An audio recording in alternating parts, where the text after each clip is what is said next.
to episode number 134 of the LSR Podcast. My name is Matt Brown, joined each and every week by the brightest minds in all of the gaming industry. With me, I have Dustin Gouker. I have Adam Candee. You can follow them on the Twitter machine for free, and you should, at Dustin Gouker, at Adam Candee. 2 E's, no I. If you hate yourself, you can follow me at Matt Brown M2. We are on all the places that you get your podcast, so be sure to go in, subscribe, rate, review, Apple, Spotify, Google, etc., etc. Guys, we are going to do our quick state updates as we always do to drive things home. We'll see how things got going down there in my home state of Louisiana. What is happening up at our friends north of the border? What about Florida? Are they going to be able to bet anytime soon? But, Adam, let us kick things off here with the market that we knew was eventually going to be the number one market in the United States as far as legalized sports betting goes. I don't think that we thought it would get there in 2 weeks and a few days, but here we are.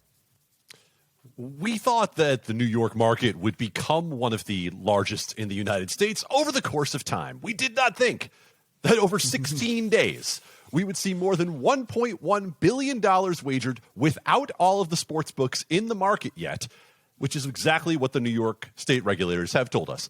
More than $1.1 billion in 16 days, with essentially 5.5 sports books and a 7th on the way, is what we've seen out of the state of New York over just that short period of time. Now, what we don't know yet is the effect on New Jersey, the effect on Connecticut, if there is one to be seen at all, which we have to throw in there now that we've seen New York put up the numbers that it has. There's been a lot of discussion about promos. Are promos driving everything?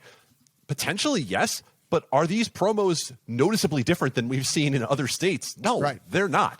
Now, the tax rate is obviously quite a bit different than we've seen in other states. But, again, that's a problem that these operators will deal with another day. Here at the beginning, just seeing this amount flowing through is pretty remarkable. If you look at the track that this puts us on in terms of tax revenue, if we hold up at anything close to a normal U.S. seasonal pace, the $500 million that New York said it was going to get, that we sort of poo-pooed, at least in year one, certainly looks possible. And Dustin, yeah, look, I mean, are promos driving some of this? Of course, but you still have to have customers to take advantage of those promos, and that is a customer acquired, right? And like that's what we know the name of the game is. It's a land grab at the beginning, win their business, try to keep their business. You give them promos along the way. You continue to give them odds boosts. You continue to give them little spiffs here and there with all of that. It's all about getting them into the app, signed up in the first place. And so, yeah, I mean, even if it is promo driven, you still had a customer acquisition out of it. Yeah, and maybe we could have seen this coming a little better. Like Arizona was kind of like really fast out of the gate, right? And actually has pulled back maybe more than we expected. But, we had a coordinated launch around the start of NFL season for Arizona with all of the major players there live. New York, we had similar. Didn't have a huge run up. That was the weird part. We kind of we found out in the middle of the week and then we launched, but we had all of them going. And I've talked to plenty of people. I'm sure you two have as well. That the ad blitz in New York is aggressive right now. So there is a lot.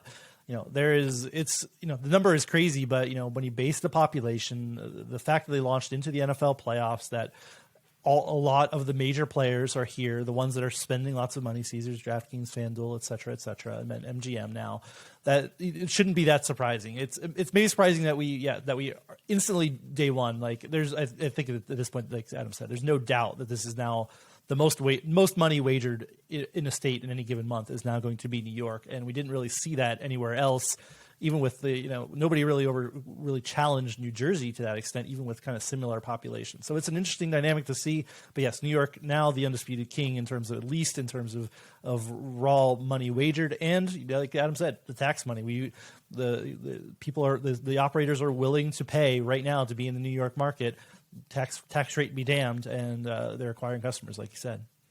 And Adam, look, the numbers are going to go down, but they're going to go down everywhere. This is the first week of February. We get to this weekend, it's a dead week in the NFL. Then on top of that, after you get past the Super Bowl, look, we don't know if baseball is going to start, so yes, these numbers are going to go down. I think what we're trying to just really drive home here is while there was football going on, we saw a hefty appetite there in the state of New York, which we knew was going to be there, but we didn't know that it was even going to be this incredibly large. And look, we'll see the spike like we always do come around September of next year. And by October, by November, Who knows what numbers we're getting out of New York? Could we honestly be talking about $2 billion a month? I don't think that's the craziest thing in the world. No, it's not crazy based on what we've seen, at least during NFL season. And I think the thing to keep in mind here is it's the beginning, as you said, and there's been discussion about potentially going back later and revisiting the tax rate. Here's what I'd say about that. If the operators are proving, and I'm going to put that in air quotes, proving that they can make this kind of money at a 50-something% tax rate, and the state is pulling in close to its projections, if not better, good luck convincing two houses of the legislature and the governor to lower that tax rate, right? You're going to have years upon years of evidence of decline, starting from being the most lucrative market in the United States, at least in terms of handle thus far, and revenue has been robust, to be able to come back and say, yeah, we'll look at lowering that tax rate. I would say get ready to pay 51% for at least a few years. We do have the Olympics starting, so people can bet on curling and the slalom and things like that, and also maybe there won't be as big of a drop off after all. Dustin, the other state that we continue to talk about of the gyms out there. It was New York for the longest time, and then, it's California, Texas, and Florida. I am speaking of Florida here. What is the latest coming out of the Sunshine State? Not the greatest news. You have the friends in Florida that want to bet on sports here. The latest was there's this push to get sports betting on the ballot, to open it up beyond the Hard Rock and the Seminole tribe. Backstory, state legalized it with a compact with the tribe there. It was live for a very short while. It then got tied up in courts and is now shut down. And there's that case could be going on for a while. So the hope here was that there's this ballot measure where you can get enough signatures, you put it on the ballot, you get to bet on whether you want sports betting or not. DraftKings and FanDuel were largely behind this effort. We even saw El Presidente, Dave Portnoy, get involved with Barstool and try to push to get the number of signatures. And unfortunately, or fortunately, depending on yours, on which side, if you want online sports betting, unfortunately, they didn't get the 1 million signatures that they needed to actually get this on the ballot in Florida for next November. They actually got 1 million signatures, but they didn't get them verified because it's not as simple as handing over a bunch of signatures. You have to make sure these are real people, et cetera, whenever you're getting something on the ballot. So it's slightly encouraging that they did this. I think at this point it reflects that they started too late, that they really didn't have enough run up to do this, even calling in some big guns at the end there to try to get this across the finish line. So the bottom line is you're going to have to wait basically until looks like 2024 for a potentially wide open commercial market. You're waiting on the court case to get the Hard Rock app back in Seminole in Florida, which who knows whether that happens or not. So really uncertain. Nothing looks great right now. But we're still talking about sports betting in Florida. We think it'll be here someday. It's just a matter of how and where and how. It's just not there yet. You're not going to be able to vote on it this November. And things look bleak from that standpoint, but they'll give it another try, I'm sure. So, Adam, with this news here, this starting to look like we are more kind of going to be eyeballing Texas, right, as the logical number 2 market behind New York. If this kind of plays out like Dustin said, if we're looking, way further down the line here in Florida, we know that Texas, despite the fact that they only meet every couple of years, that it is more than likely to be done in this coming legislature. There seems to be way too much of a groundswell there from very important and very wealthy people within the state. And by the way, I don't know if you know, but wealth brings influence. And so there seems to be seems like Texas is the state that we will be talking about as kind of the undoubted number 2 behind New York here pretty soon. Matt Brown, noted 1%er, weighing in on that one. Very, very well done, sir. Keep in mind that 2022 is likely now to be a dead year when it comes to those gem states, right? If you're going to talk about Texas, 2023 is the first time this can go through the legislature. When I was at the National Conference of Legislators from Gaming States in, where the heck was I? Austin, Texas, in December. You had Dan Huberty from Texas, representative, talking about the fact that 23 is as soon as this gets done now. Now, you look at Florida, and could the legal wranglings get at least the Hard Rock app back to the state of Florida within 2022? It's possible, but considering the weight of the questions that were brought up in court as to what the Indian Gaming Regulatory Act allows for in terms of wagering on or off tribal lands, I wouldn't count on that. And California, of course, is going to have at least one ballot initiative, potentially more, go on in 2022, but that doesn't mean that we're going to have any sort of sports gambling in any sort of short order, because you can almost guarantee there are going to be legal fights to come out of whatever goes through the ballot measures. So you're looking at 2023 as the first time you're going to see something in terms of those larger states. Not to mean 2022 is a useless year when it comes to new launches in the United States, but certainly not any of the larger ones that we've been looking at. Yeah, it's one of those, and I kind of why I pointed out Texas, because I feel like no matter what goes on in Florida and in California, where there will be lawyers, as we always say, and it seems like, at least from a Texas standpoint, there seems to be a lot of people who are ready to kind of go ahead and just slam this through down there. Let's talk about getting things done here. When are we going to be betting in Ontario? April. Yeah, I see what you did there. I had to. Hat tip to our friends up north. We have several that listen to the podcast, of course. Number one fan, Julian. I'm sorry, it was building up and the pressure got too much, and I had to just let it out. My Canadian celebration of Ontario having legal sports betting live in April of this coming year. There had been some speculation that we could be getting into tricky waters with the launch for Ontario, because one of the larger land-based gaming companies had been pushing back against online, again, with the outdated argument of cannibalization of land-based casinos. Of course, the legislation had already passed, but the question was, would we be able to get regulation in place and an actual launch date from regulators prior to the elections coming this summer, which, of course, we know is a time that legislators and regulators don't want to put anything new into place when it's time to put people back up on the ballot. So we now know that Ontario will go live in April. Why is that important? Well, the population of Ontario would be equivalent to the 5th largest state in all of the U.S. And as you and Dustin have discussed many times on the podcast before, there is a voracious appetite for new forms of gaming up in Canada. Yeah, no doubt about that. I expect this to be a big launch there in Ontario. Many loonies and toonies to be wagered, Dustin. No doubt. There are some things that complicate Ontario. We've had the black market here, but it's even more different. It's even more different. Is that, can I say that? Yeah, that's awful. Different, because it's like grayish up there. It's like regulated operators have been serving Ontario and Canada for a long time, and this is bringing that. This is basically just regulating and taxing those. So there's a lot of people already betting at many of the sites that not the ones that are the biggest ones here in the U.S., but around the country, around the world. So there's that. So it's converting an existing gray market that's very entrenched there. Will there be a whole lot of new people and a new?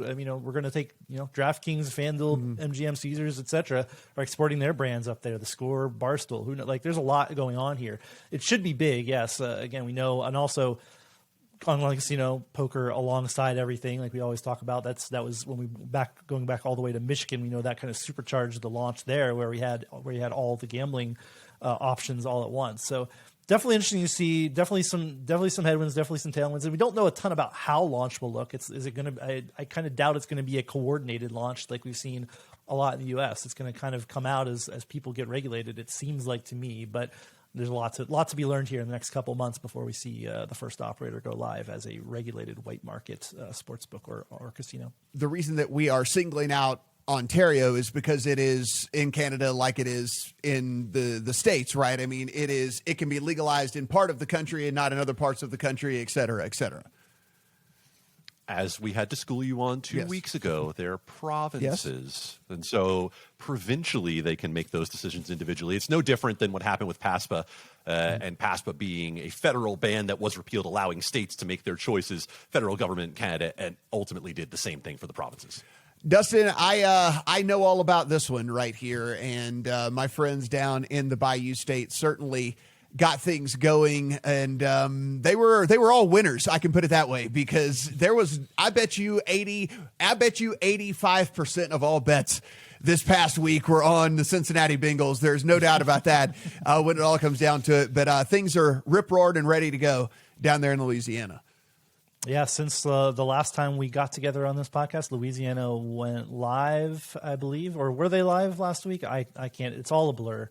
But now officially live, we have I think six sportsbooks in Louisiana live. Not every parish has it, but most of the population in Louisiana has access online betting. Has been a little bit overshadowed by New York going right before it, but still, we've added another state to the online betting mix. We had retail sportsbooks a little bit there already, but it's not the super ideal time. Still, championship weekend is a big time. In time for the Super Bowl, in time for March Madness, Final Four in New Orleans. Yes, that will be interesting. See what kind of pickup you get from college basketball and some gambling tourism there as well. And then live in time to go for next NFL season, which is again another big acquisition point. So there's a lot going on in Louisiana. We're certainly following it, or we'll be actively looking for the biggest numbers. We saw Caesars number one in terms of handle in New York. They have a pretty big presence. Louisiana are really, they're really being aggressive in terms of trying to acquire customers there as well. So is this Caesars? Can Caesars make it two in a row and actually be a leader here in another state and kind of start setting the dominoes in effect of, like, we start questioning who's the real leader as it's a little bit more of a free for all. So that's the dynamic I think we're looking at the top level, Louisiana versus the rest of the country. Adam, I'm not even kidding. I have a big text chain of my friends that all still live in Louisiana, and it was just ticket after ticket after ticket after ticket after ticket on the Bengals money line, Bengals plus 7.5, all this over and over and over again. Like, it is crazy. I bet you the liability on Cincinnati in that game was just unbelievable. But the other thing I do want to point out here about Louisiana is a couple of different things. One, it is in time for the Super Bowl. And now, while we won't see people maybe make that trip on a incredibly regular basis coming over from Texas, I think to go make a Super Bowl bet, you might see some of these people go and make that trip over from Texas. I bet you the February numbers out of Louisiana are kind of shockingly high. Of course, one Mattress Mac, it's a much shorter trip for him to just go right down the road and cross over into Louisiana to make his Super Bowl bet, like right there, just an hour down the road, as opposed to taking his jet over to Mississippi and back out here and all the things like that. And so I bet you for the Super Bowl in particular, so the February numbers out of Louisiana could be fairly interesting because, again, that drive from Dallas over to the border, that drive from Houston over to the border, not that far, especially if you're just going over there to make a Super Bowl bet because you're going to be at your Super Bowl party as it is anyway, and you want to have some action on the game. I've enjoyed these last 134 episodes with you, Matt. I just want to announce that since you decided to mention the MM name that I have vowed never to speak of again because I am so tired of the media coverage of him, we will be looking for a new podcast host, at least for episode number 135. Matt is suspended for next week. Said, hey, the handle's handle, my friend. That is gonna he's gonna drive the handle up in Louisiana. There's very little doubt in my mind. Adam, let's go ahead and give you the floor here on some more DC stuff. And really, I'm going to share the floor with everyone. I'm not just going to drop the mic and walk off because there is no preferred punching bag that we like as much as Gambit it's DC true. Because Gambit DC gives itself so many reasons to be punched. So when we talk about Gambit DC, we talk about the sports betting app put on by Intralot and the District of Columbia, and it's receiving a new challenger here. Now, is it entirely new? No.